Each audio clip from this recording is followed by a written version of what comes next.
The US has been treading on thin ice in its relations with China since the implication of trade sanctions by the US government. Yet in spite of talks to resume trade, it appears that some within the US are not optimistic about the trade deal going through. At this point, only a Phase 1 trade deal has been struck.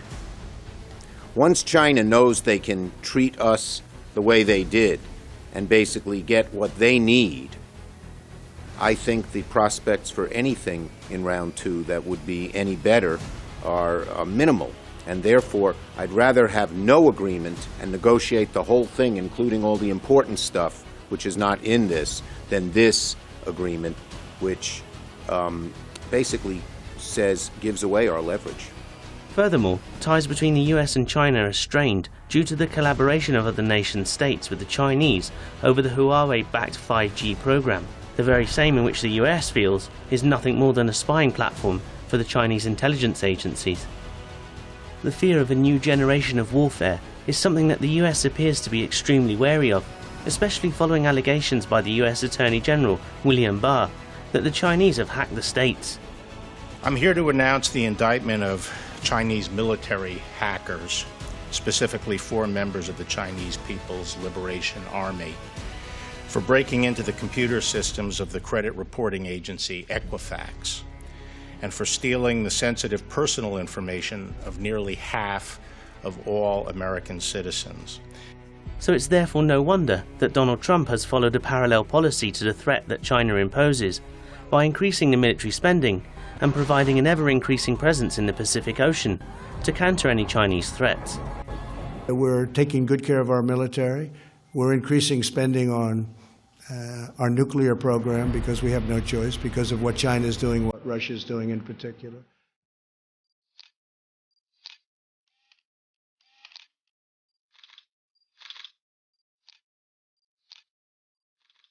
The US has also extended its presence in numerous locations across the world, essentially engulfing certain states, with over 500 military bases, including around China, North Korea, and Iran. On its own, China has seen 400 of these bases within its reach, stretching from northern Australia and into Central Asia.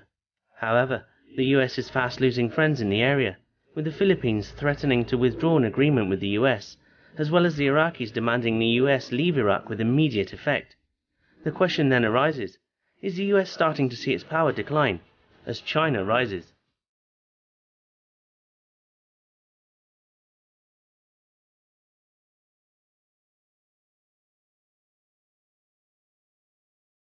It seems that the US is always looking towards aggravating conflict situations, breaking them out of the status quo and moving onwards to ever-increasing scales of tension and complexity. When US Pentagon official Chad Spragia stated that the US must prepare for a potential military conflict with China, he stated that the threat from the Chinese was formidable and that the Chinese were to be taken seriously. However, his idea of futuristic weapons appears to be something not too dissimilar from a Hollywood movie, with robots and hypersonic weapons being used to defeat an adversary. After all, they say the difference between a man and a boy is only the price of their toys.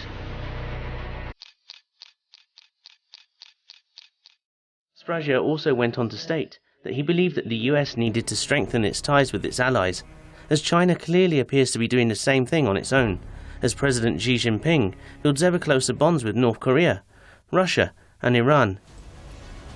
The official, who also previously stated that China was entitled to improve and develop as a nation, also stated that the country was beginning to change in a way that was designed to have a strategic effect and advantage over the US. Now it's likely that the corridors of the Pentagon are starting to feel a little uneasy. While we do not oppose China's contributions to high-quality development based on international standards, we must recognize that China is also competing for strategic advantage. What is clear is that China, as a rising superpower and clear front-runner in the race to compete against the hegemonic global power that the US enjoys, will not sit idly back and allow the US to flex its muscles at the Chinese Republic, nor its strategic or sovereign interests.